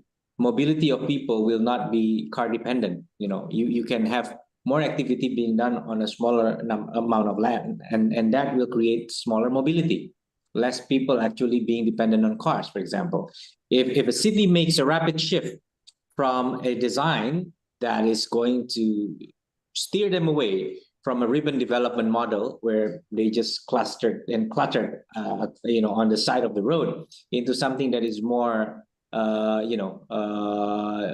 block kind of model where it characterizes a more convenient arrangement for pedestrian use. I mean, will that constitute as a green urbanism? So there are many ways that we can look into that, I think. But if we look at the growing trend, is that for cities to gain momentum in terms of urban population, there is a bit of a challenge now. There is a bit of a challenge because I mean, we're already seeing in Surabaya or in Jakarta, in terms of the growth of urban population, they're starting to favor having, more less concentrated. Okay, so this is where we want to strike the balance between how much concentration and agglomeration is healthy, or how do we design? It's just like having one big diamond, or you're going to put smaller bits of diamond and glue them together, for example. Or now I just had a great meal at a steakhouse, and now they have what they call as melting, which is basically, you kind of fabricate a meat by taking up the best parts and then joining them together, and it becomes like a high quality beef. So probably instead of being concentrated on the conventional wisdom of a central place theory, you would have multiple mixed-use centers, which then create a significant, let's say not significant, but a threshold for the level of economies of scale, and as such, the ecological efficiency that you want to create. But it also answers into the reality that not everyone wants to be in a very packed, high density neighborhood. They want, like, I think people are starting to favor medium density. Prof. Bobby mentioned something that I'm very interested in, because I came from as a mayor of a small town, Trenggalek, and I was also an advocate. I believe that with the improvement of internet, living in a rural area is not going to be so much a lack of privilege compared to living in metropolis area. You can still watch Netflix from Trenggalek nowadays. Whenever you feel like you want to travel and join an event, you can join, but you can be part of a very high value-added creative working team without having to be physically present in a city. So that will create on certain areas the opportunity for people to remain in what we call as I think they call it kota desasi, or like peri-urban area, or smaller intermediary cities. I'm part actually of a global forum for intermediary cities before, and where we believe that there will be a growing importance of intermediary cities. Not only Surabaya, Malang, Jakarta, you name it, but we'll be seeing emergence of intermediary cities providing high value employment to the people, banking on the development of digital technology. Now we already see Starlink making high-speed internet much more accessible to even the more remote places. So yeah, so that I think it's interesting I cannot answer the whole question, but when we talk about green urbanism, it's important to also look at these different driving forces, and there will be a lot of manifestos on how this can take place. Thank you. Thank you, Mr. Dardak, for your answers. And it's very interesting to look at how we actually being challenged the urbanism when it becomes green. It just doesn't mean that we put all these biomass and greeneries around us to be called that. But also our living arrangement being influenced by the environmental dimension. But we know that a lot of people coming to cities means that we will living very closely tied next to each other, and we'll probably don't have enough space for any other things than human beings. So how we go about it, and that's a very continue to be a very challenging attempt in order to go towards defining green urbanism. We'll go towards the second speaker, Professor Setiawan, with some ideas on how to see both of these definitions. Well, I agree with what Pa Emil already mentioned.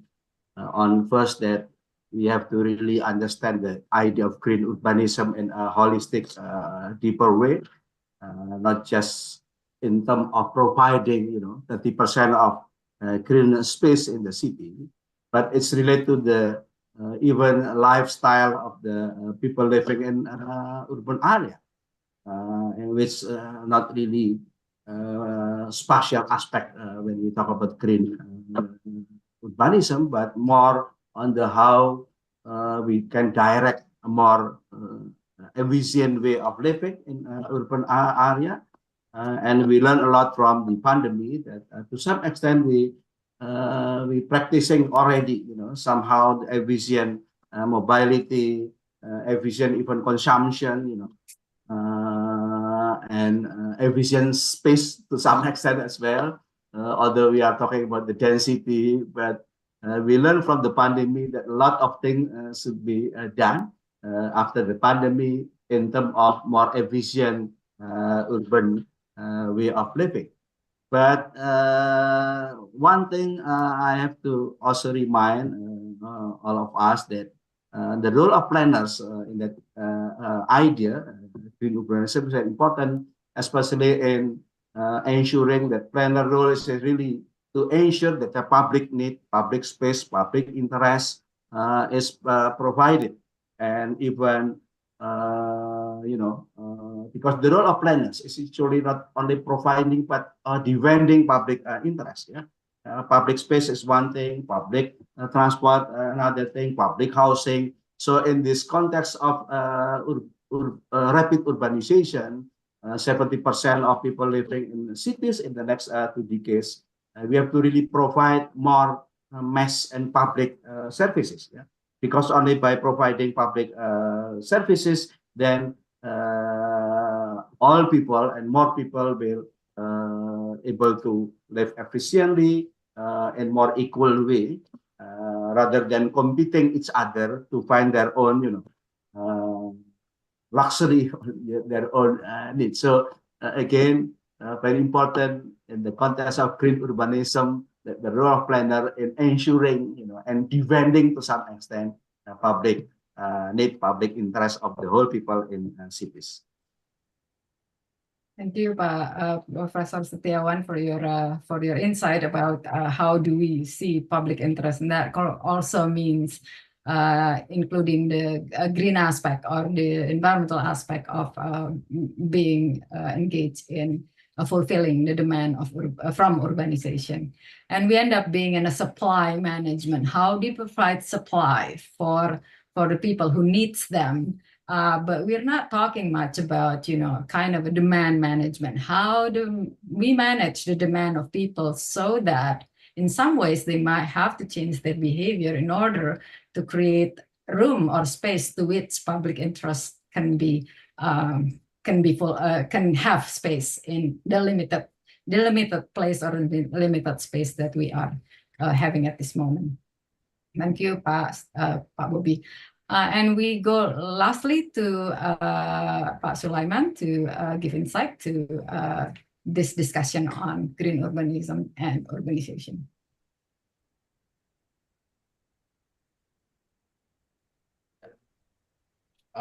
Terima kasih. Thank you.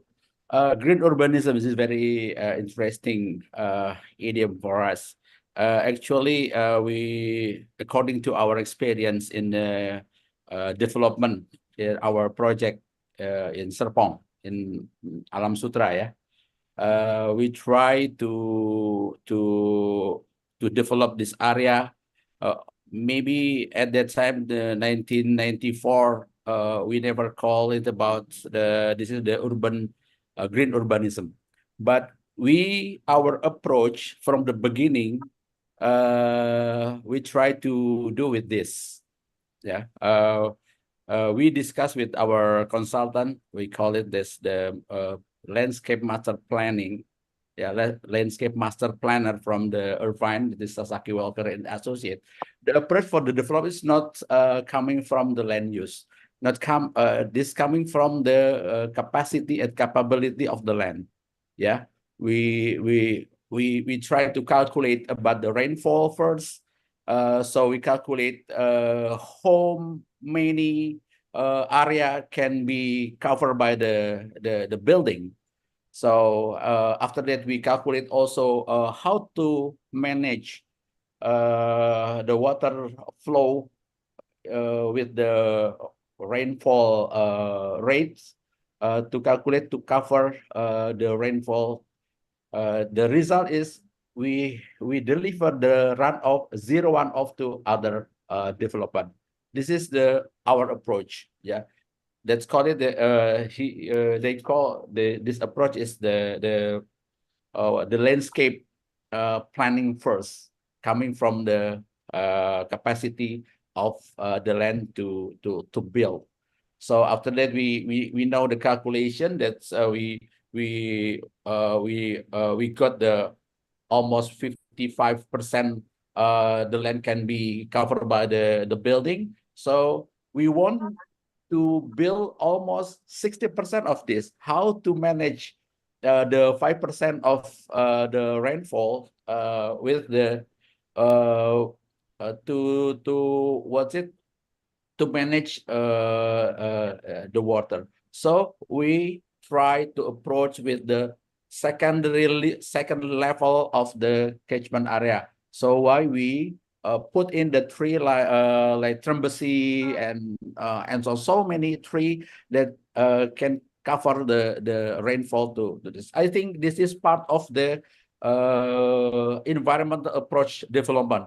We try to implement the Ian McCart method, the design by nature, like environmental planning method. So this is happened in Alam Sutra. Yeah, another method for the managing of the flood, we manage the flow of the rainfall is step by step. Yeah, the water coming from the road and coming from the open space. It's the first stage to flow to the end of our development. The second stage of our flow coming from the building. So every building in Alam Sutra have to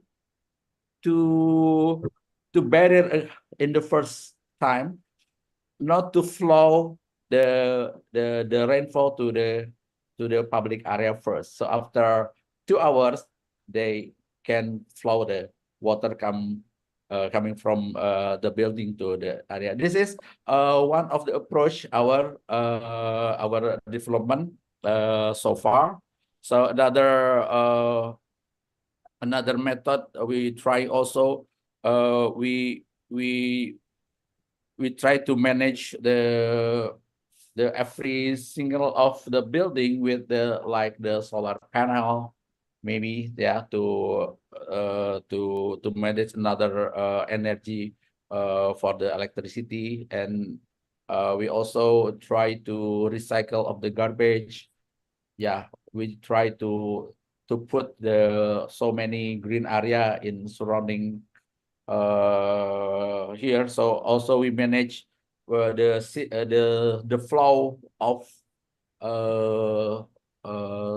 transportation system inside.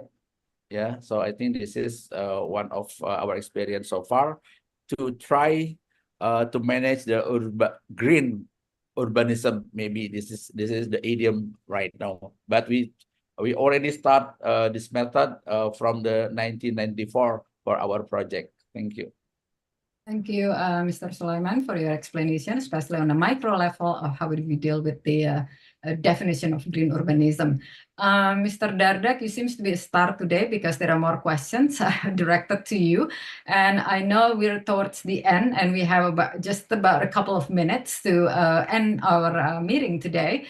And I'd like to let you to give some comments regarding some of the questions that came through the chatting directed especially to you about what should be prepared for cities who shifted function from industrial to post-industrial. What kind of lesson learned that we can do about it, and also the fact that small and medium cities are an important part of our urban development or our in order to deal with the urbanization rates. With that questions, I guess we give times to Mr. Dardak to come up with some quick, fast insight. Thank you. I'll try to be very brief. First of all, when we talk about industrial, post-industrial cities, as a matter of fact, in the past, and even until today, manufacturing and trade are always going hand in hand, because I think that's how the economy diversified from primarily agriculture into manufacturing post-industrial revolution. And we're seeing that probably the rise of cities happen alongside also with industrial revolutions and also the improvement of transportation. Then, cities emerge. But it's interesting when we talk about post-industrial, because the fact is even Indonesia is trying to become an industrial nation again. Our manufacturing GDP contribution has declined from nearly 40%, if I can remember, into less than 30%. And the government wants to bring this up so that we escape the middle income trap. So we are still going to aspire to be a manufacturing nation. And with manufacturing, comes along trade with it, because you trade goods that you manufacture. That's ideally what we want to aspire to. Now, but the question is whether, it will also correlate with the development of cities. Now, we're seeing that the government's approach in Indonesia, for example, is really on building infrastructure like the Trans-Java Toll Road. And then the Trans-Sumatra Toll Road, if you observe, the level of progress is actually very significant. And the idea is we want to replicate the experience of Jakarta Cikampek and Jakarta Bogor Toll Road, where we actually saw the development of many industrial parks happening there. So it is likely that more economic opportunities will be inclined or will go along and align with the industrial development, if we talk about Indonesia. And the trade nodes will be complementary to where you're going to locate these major manufacturing areas. So if we talk about the industrial area, in East Java, for example, in my area, we develop it in the suburban area of Gresik and Sidoarjo. And the seaport is going to be Surabaya. And then with the Trans-Java Toll Road, we're seeing more industrial zones developing further away from Surabaya, but they rely on the toll road connectivity to get into the seaport. So it will, I think I agree with that of course we need to look into post-industrial city where an actual city does not have any factory in there, but they actually focus more on services and trade. Yes, that's the case. But it will still be driven by its linkages and relationship with industrial centers, because that's the very fact. So it may well be like Jakarta is right now. I mean, the land price does not justify them to actually have a factory there, because it's just too expensive. It's too lucrative to just use the land for a large-scale factory. Might as well put the factory somewhere further away from the city center, and you do it for a commercial development. So that may happen. There is this, I think, and Pak Eman is actually an expert in this because it's property reality. In Jakarta, you have Jakarta Industrial Estate Pulau Gadung, a 400-hectare area located right smack in the heart of a very prime property district. The price is just so high. Sometimes people are starting to talk whether it's worth to keep that industrial park in there. We have CR, Surabaya Industrial Estate Rungkut, which is really at the heart of also the high value of Surabaya. Would you rather actually then redevelop it into a economic center, into a commercial center, into residential, and shift it somewhere else so that you gain a higher value? That's interesting.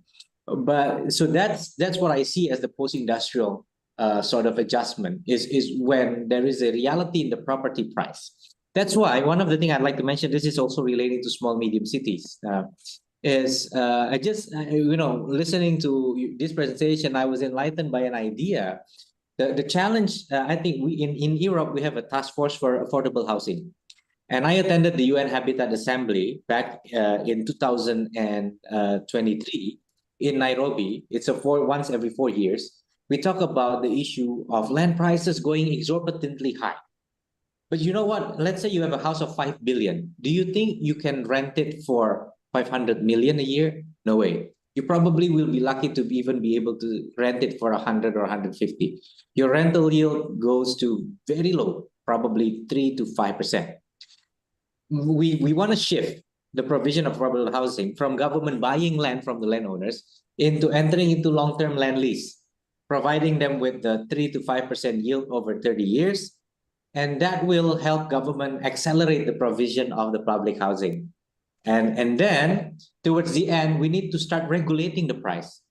California implemented rent control so that the rent doesn't go exorbitantly high, although the development of Silicon Valley failed to do that. So going to the question of small, medium cities, one of the factor, the push and pull factor for urbanization is also the opportunity, but also the diseconomies of scale. The exorbitant price of property in metropolis would discourage people from moving in. So on one hand, city managers or metropolis governors or mayors may probably adopt that model, that we call it the long-term consolidated land lease option. We've done something similar to that in Gresik, but not for public housing. People have houses in the riverbank that is scattered. So we want to redesign the place so that it allows for more greeneries to allow access to as being on the riverbank, right?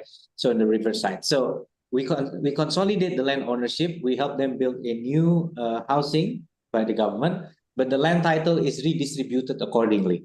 Now, that's what we are thinking. If we do a consolidated land lease over, say, 30 years period of time, that will allow the government, instead of having to pay 5 billion to buy a parcel of land, they just need to pay every year about 3 to 5% of the land value. And then they can provide housing for a large amount of people. That will become a power to counter the discouragement of people to move into the inner city. But on the other hand, small, medium cities have a chance to thrive because we're seeing more affluent urban people. That's why I tend to agree with what Prof. Bobby was saying that 70% will be urbanized, but watch out, it may not just be the metropolis. The small, medium cities may actually emerge to become a very livable area. The democracy, the local politics have begun to create requirement for mayors in these smaller towns to be very responsive to people's needs and to new trends. So yes, I think that's an answer to some of the questions. That first of all, post-industrial, it may be also a function of the property price reality that would drive away, but still there needs to be linkages with their actual manufacturing location because of the direction that our country is going into in terms of being a manufacturing nation. And in relation to the small, medium cities, yes, it will also relate to the fact that, opportunities can be seized by still staying in these medium and small intermediate cities. But, metropolis will not stay silent. Some method may allow them to provide much more affordable housing in this metropolis area, and not just affordable, but quality housing for the people. Thank you. Thank you, Mr. Dardak, for your insight into how we see our cities and its relations to our not-so-cities, where manufacturing continue to support us about how our city can thrive.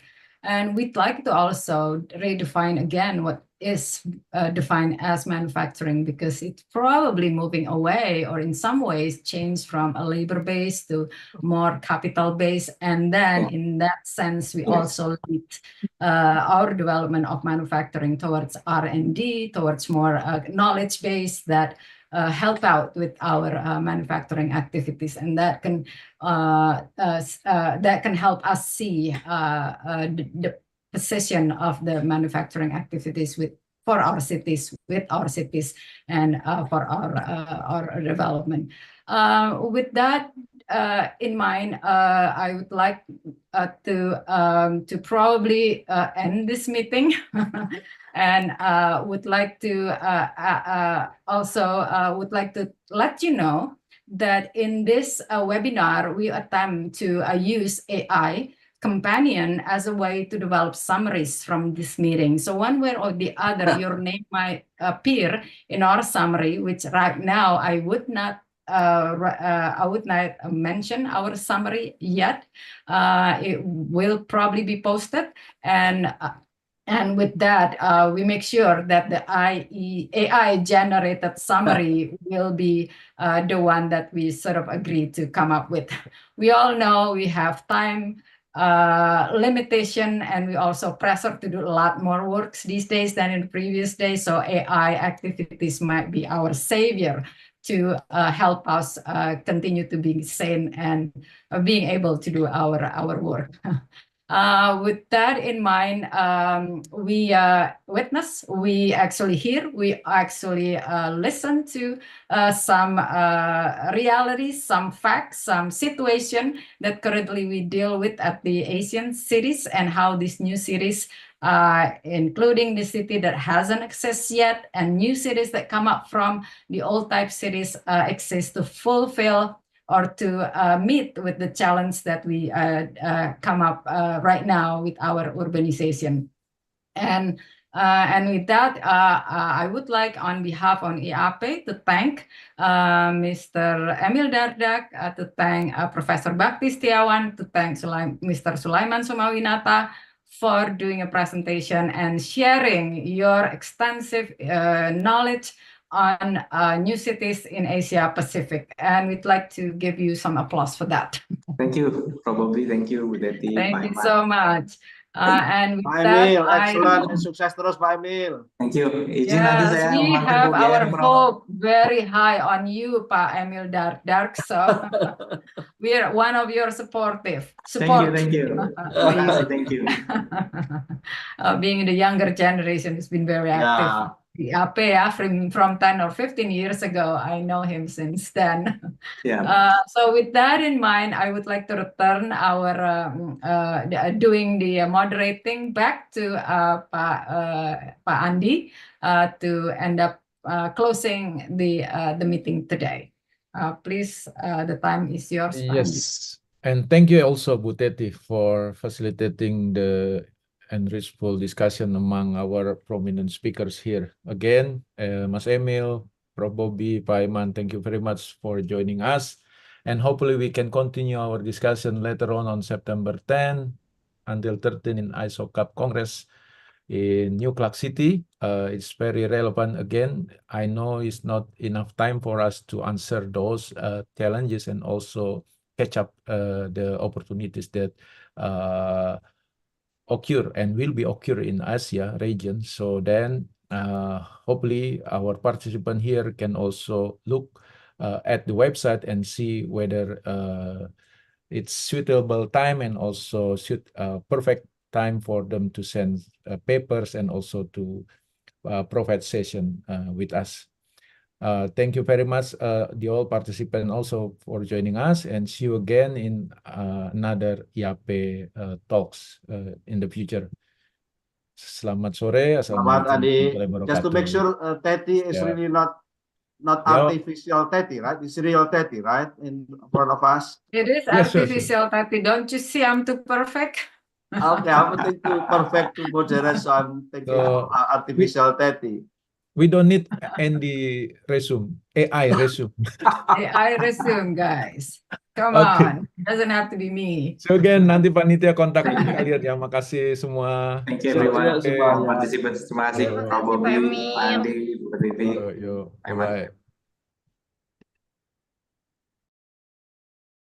See you.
Recording stopped.